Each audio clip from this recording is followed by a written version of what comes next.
Europe 1, 9h25, Patrick Cohen. Avec Sophie Marceau, notre invitée, et Nadia Dame. Bonjour Nadia. Bonjour Patrick. Vous voulez revenir ce matin sur la notion de féminisme et réagir au propos d'une personnalité.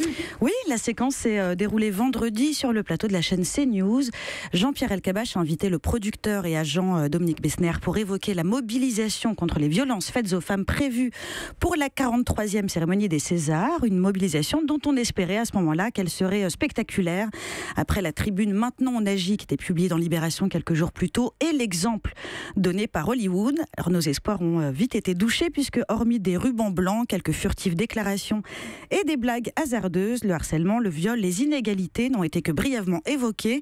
On a connu des soirées bingo à l'EHPAD plus engagées politiquement que cette cérémonie. Alors j'ai chronométré, on a passé plus de temps à pleurer les disparus, à écouter le discours de Danny Boone qui a parlé des femmes. Alors si elles veulent qu'on parle d'elles, ça le playait l'an prochain, les femmes victimes de violences n'ont qu'à faire un effort et être ch'tis ou décédées. Revenons au duo Elkabbach-Besnéard.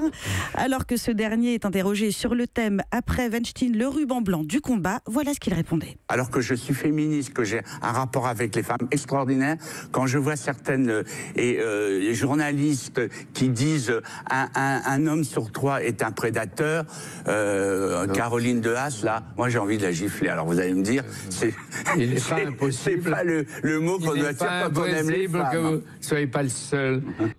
On n'est pas bien au PMU là. Alors on ne sait même pas par où commencer. D'abord, Caroline de Haas n'est pas journaliste, elle est militante et formatrice sur les questions d'égalité. Ensuite, elle conteste avoir énoncé ce chiffre d'un homme sur 3 qui serait un violeur que lui attribue l'Obs. Elle a d'ailleurs dû quitter les réseaux sociaux à cause de la vague d'insultes et de menaces que ça avait suscité. Et c'est vraiment fascinant cette façon qu'ont eu certains hommes, dont le producteur, de se plaindre d'être injustement soupçonné de violence tout en disant qu'il lui collerait bien de mandale. À ce niveau d'absurdité, c'est plus de la bêtise ou de la malveillance, c'est une performance artistique. Mais ça ne s'arrête pas là. Alors Elkabbach a plaidé la boutade. Il affirme n'avoir aucune leçon à recevoir en matière de féminisme. Alors faisons une pause pour digérer cette information. Ah bah non, ça passe pas. Alors Dominique Besnéard, lui, nous a régalé de ses réactions tout le week-end. Il s'insurge d'abord sur son compte Facebook du, je cite, sectarisme anti-homme. Vous savez, c'est ce groupuscule féministe qui se réunit la nuit dans les catacombes pour fomenter un plan diabolique visant à obtenir l'égalité et la fin des violences. C'est sûr, ça fout la trouille. Il a persisté le lendemain en déclarant toujours sur Facebook qu'il allait, je cite toujours, écrire une tribune sur sa vision du féminisme pour clore le débat.